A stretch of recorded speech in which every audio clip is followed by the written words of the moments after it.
Hey everybody, Movie Reviewer Next Door here, and I'm back with another review. And this time I want to start another series, smaller one. Um, and this one is quite a bit shorter than the Saw series, so hopefully I won't get burnt out again. But tonight I saw Psycho. And there's the original theatrical poster, Psycho. It's a 1960 thriller film directed by Alfred Hitchcock, and it stars Anthony Perkins, Janet Leigh, Vera Miles, John Gavin, Martin Balsam, and John McIntyre. In this film, when larcenous real estate clerk Marion Crane goes on the lam with a wad of cash and hopes of starting a new life, she ends up at the notorious Bates Motel where manager Norman Bates cares for his housebound mother. So, what did I think of this movie? Well, first off, I'm going to be doing spoilers in this review. Uh, if you haven't seen Psycho, I ultimately think you should watch it just because it's supposed to be a classic, but my true opinion here, I don't see it as this perfect thriller that everybody says it is. I've have quite a few issues with it. Um, I do think it's decent. I do think it is worth watching if you're into film and you want to see like this evolution of what film has become and what it used to be, that kind of thing. I can see you watching it, but I don't think it holds up as well as a lot of people say it does. But again, major spoilers in this review because I have to talk about the twist and certain things that I'm not a fan of regarding the story. But let me get to the cast. Anthony Perkins plays Norman Bates. He owns Bates Motel. I think he does a great job in this film. He really gets down the nervous wreck type of character without overdoing it. He's not like constantly stuttering or anything. He stutters like once, and it's a bit of a subtle detail. I think this is definitely a great performance given that this is the same era that has a ton of movies like The Ten Commandments and other movies of that ilk that have vast amounts of overacting and that weird like transatlantic accent that, I gotta be honest, it really annoys me in any movie when actors use that. But I think he does give a great performance here, as does Janet Leigh as Marion Crane. Now, on the poster and in the marketing, people would not the Alfred Hitchcock had a thing that wouldn't allow people into the theater halfway through the movie, because certain people would claim that Janet Leigh wasn't in the movie because after halfway through the movie she is dead. Um, I did warn you about spoilers, so you can't get mad at me about that. It's also in the title. Um, Janet Leigh on the poster is listed near the bottom. It's kind of hard to see, but her name is right there, Janet Leigh as Marion Crane, as if she's a small part in the film.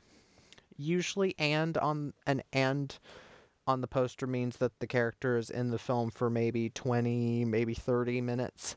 She's in the film for a whopping 50 minutes of this hour and 49ish minute movie. Um and Vera Miles has a way higher billing than her, as if she's the main female lead, but she's only in the movie about 40 minutes. Quite a bit less than Janet Leigh is. Um, so I'd really call Janet Leigh the main female character.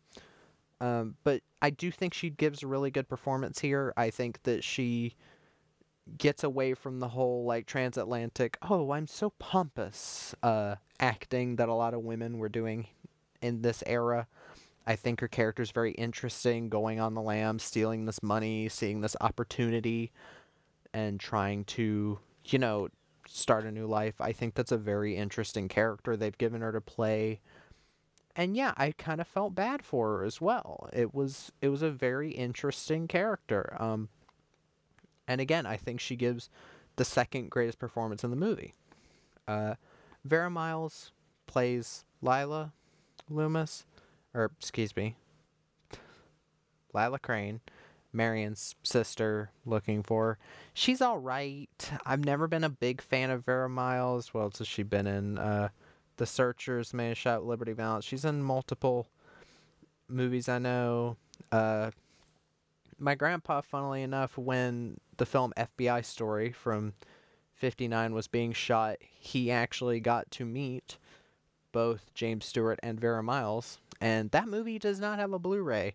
I loved FBI Story last time I saw it, so I hope someday we'll get a Blu-ray of that. But yeah, that is cool that my grandpa met Vera Miles. Still, I do think she's a bit off in this movie. She's kind of just there to be the sister, because she's literally not in the movie. When I say that the exact amount of time that these characters are in the movie, I mean that Janet Leigh, for more than half of this movie, she seems to be the main character. And back then, I can see it being a subversive twist. If they do this nowadays, it would just be obvious and underdeveloped characters. But they developed this Vera Miles' character, or excuse me, Janet Leigh's character good enough that it doesn't feel forced when she dies. Um, but Vera Miles' character, Lila, doesn't really do that much. But she was okay in the movie. She does do kind of the transatlantic thing. John Gavin plays Sam Loomis, who was Marion Crane's um, lover. He's fine. Also doesn't really do that much in the story. Martin Balsam plays Detective Milton Arbogast, who is a private detective that uh, is looking for Marion. I really like Martin Balsam. I like whenever he shows up in a movie, it's always good in my opinion. Murder on the Orient Express, Cape Fear. Um, where's the other one? Taking a Pelham 123. Yeah, I. It's always nice to see him. I think he does a good job here. And John McIntyre plays Sheriff Al Chambers, who's a character that kind of comes in later. They want him to help them look for Arbogast. He does a good job. But this film, Psycho. Now, this is, again, I own this Blu-ray collection because I was like, I do want to watch all of these at some point. Just to let people know, I have seen the first three. I first saw Psycho with my mom back when I was about 10ish. This is the first time I've watched it since then, because I did watch the second one and the third one back when I was in high school, on the way to and from school, because it was about 45 minutes there, 45 minutes back. And I mean, I was a bad kid. Instead of doing my homework, I was watching movies. And that's when I mainly got horror films. I was into a lot of slashers. I saw The Prowler, the Friday the 13th sequels. I watched no joke, I watched the third one in 3D on my phone because I I had the DVD version, which had the 3D cut. I had the glasses on and I had like my hoodie over my head because there was some nudity in the movie and I didn't want people thinking weird things about me. But I did watch the third one in 3D on the way to and from school, which I know I was the weird kid. But I saw like The Prowler, I saw Prom Night, lots of mostly slashers. It was my slasher phase, which maybe I'll get back to those in some time. I wish the Prom Night series had a Blu-ray, like a Blu-ray of all four. Maybe not the remake. The remake was trash. But it was during this time that I discovered Psycho 2 and 3. And now I was recently reminded of Psycho 2 and I was like, you know what? I should do these movies for my channel. And again, I don't hate this movie. I simply think it's a bit more flawed than people are willing to admit. A movie can be a classic while also being very, very flawed. Um, a good example, I think, would be Citizen Kane, for instance. Yes, Citizen Kane is one of the movies that made it normal, had a normal, like, overarching story throughout it. And while there were movies with normally flowing storytelling, like there are some people like Adam from YourMovieSucks.org that uh, think that Citizen Kane created modern script writing or screenwriting or storytelling, which is bullshit. Gone with the Wind came out 3 years before Citizen Kane, I think. At least I think Citizen Kane was 42. 41. Okay, so 2 years before that, Gone with the Wind had like an epic story, and then people are saying, oh, Citizen Kane started that. No, it did not. That's just a straight up lie. But I Citizen Kane as a film, I think it's okay, but it is also very flawed and boring and slow. Um, and yeah, it's just like I find it hard to revisit old films from this era because a lot of them don't have a very good pace to them. I think The Birds is definitely a better Alfred Hitchcock film. I have not seen a ton of Alfred Hitchcock films. I've seen Rear Window. I liked Rear Window. I've seen Dial M for Murder. I've seen Vertigo, but I have not seen a ton of them. I own his last film, Family Plot. I'd be very much willing to watch that sometime. I have to be in the mood for these types of things. But Psycho, one of my biggest issues with Psycho, revisiting it now and in my brain, um, for what this is listed as like this classic horror film or classic thriller that so many films haven't been better than it. The villain.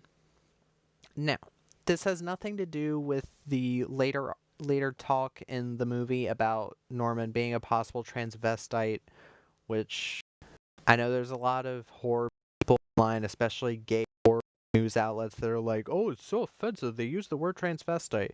It was a different time. They used different terms. They went from transvestite to transsexual to transgender, and now there's terms. I'm using the term they used in the movie because that's what the movie said. Where they say, oh, he could be a transvestite because he was dressing up as a woman. And then they say, no, it's simply a different personality. He let his mother personality take over after he killed her 10 years ago. Now, my issue with him as a villain is that this film is listed as if it's like a murder mystery when there really is only one person it could possibly be. And the film kind of lies to you in order to get this twist to work. Because there's multiple points where Norman is supposedly talking to his mother.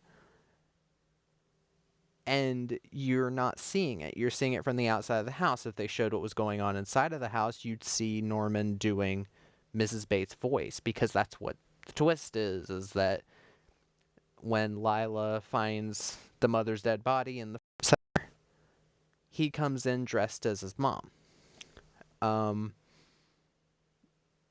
And like, again, it's not that Anthony Perkins or any of the actors are doing a terrible job or anything. It's just that I don't think this is one of Alfred Hitchcock's best films. I think he has multiple better films. Now, am I saying this is a badly made film? No. I'm not saying that at all. It's a very well-made film for the most part. There are janky parts of it, for sure. There's the bit where Martin Balsam dies and is falling down the stairs, and it's a really bad back projection. Multiple people have commented on it. Multiple people have shit on it. Multiple spoofs have been done in horror movies about it, or in comedies about it. Everybody knows at this point that there were way better ways to do that, because there were stunt doubles back then. You could have done that. But this film has an issue pacing wise. Now, again, it is only an hour and 49 minutes. I say only because it's under 2 hours, which this film could have very easily, they could have made it longer for no reason. This is a film that I think should at the most be an hour and 26-7 minutes, something like that, or at the most an hour and a half, because there are multiple parts of this film that are dragged out, like the scene of Marion buying the car and trading in her car for a new car. Um, and the cop across the street, she looks over multiple times. You really only needed her to look over once and then show that he was there. But no, they choose to show her driving all the way up there and then talking to the guy and then him starting to be suspicious.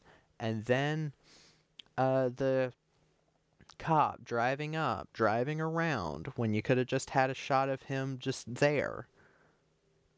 This is back in an era where it seems like a lot of the stories that they tried to tell in feature film format were more so set for a TV show length, like a 45-minute episode. Because I think most of the story that's told in this could have been told in, again, at the very most, an hour and a half. But I feel like you could get this story into a 45-minute slot and it feel a lot more compact, a lot more, if it would feel like it has a bit more flow to it. Because yeah, this film just really drags at certain points. There's a lot of, like, I won't say the parts where Janet Leigh is the main focus, I'm usually not bored. I'm not going to say this film bored me, but I can really see a lot of cracks in what a lot of people consider to be a perfect thriller.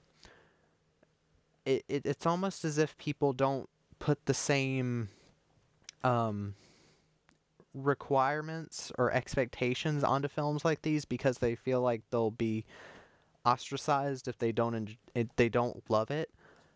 And I think that's kind of a sad thing. Like, just have your own opinions. Don't go with what the popular thing is just because you can. I think that again, differing opinions make the world go round, and yeah, I can give legitimate praise to this film in many respects. It is a very well shot film. Very. The cinematography is very good. There's a lot of nice overhead shots, a lot of nice shots of characters' faces, and getting down the emotions of what is going on, especially with Janet Leigh, who I think, other than Perkins, is a standout in this film. Um, the shower scene, I do still think is very iconic. Um, yes, there's a lot of iconic moments in this film. I think that a lot of them are still undercut by certain things in the film. Again, at the very end of the film, the conversation that the psychiatrist has with everyone goes on for way too long. It's like a 5-minute long conversation about oh, Norman wasn't a transvestite. He was simply the mother personality took over, so it's just a DID thing, which I know back then wasn't as big of a thing, and it was probably a lot more shocking. I feel the same way about this film that I do about Cape Fear, which I'm pretty sure came out in the same year. Uh, I don't know which I'd consider being better or worse. 62, so a couple years after. Directed by J. Lee Thompson. But yeah, like, I I feel the same way about this that I do about that. Watching it in the context of, oh, this is a film from the 60s. Certain things are different.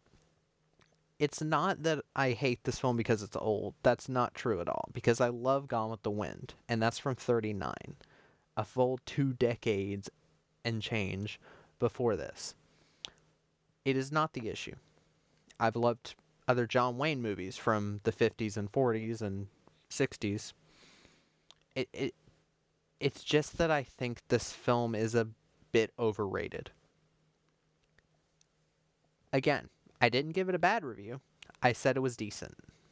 I legitimately think The Birds is better than this. I know a lot of people have differing opinions about The Birds. Um, I think, from what I remember, Vertigo and Dial M for Murder and Rear Window I remember liking better than this. But just overall, I think it is a decent movie. Again, it is. And it was a step forward in certain things. In this film, you have a couple that isn't married in the same bed. You have Janet Leigh in her bra and panties at certain points. You have the first time a toilet's ever been flushed on in a movie. This was when the MPAA started to be a bit more lax on things. Um, but still, with that said, I'm not going to give credit to a movie just for being a step forward for its time. There are other things that I've given films a bit higher ratings than usual for. Sound of Freedom may be one of them. For their impact on me as a person, I didn't really connect with this film as much as other people do. I do think if it was trimmed down a bit, certain scenes if certain scenes flowed a bit better, I'd be more into this. But in its current state, I can only say that I find it decent. But yeah. Um, that was my review of Psycho from 1960. If you've seen the film, let me know in the comments what you thought. If you've got any requests, let me know in the comments. And movie reviewer next door.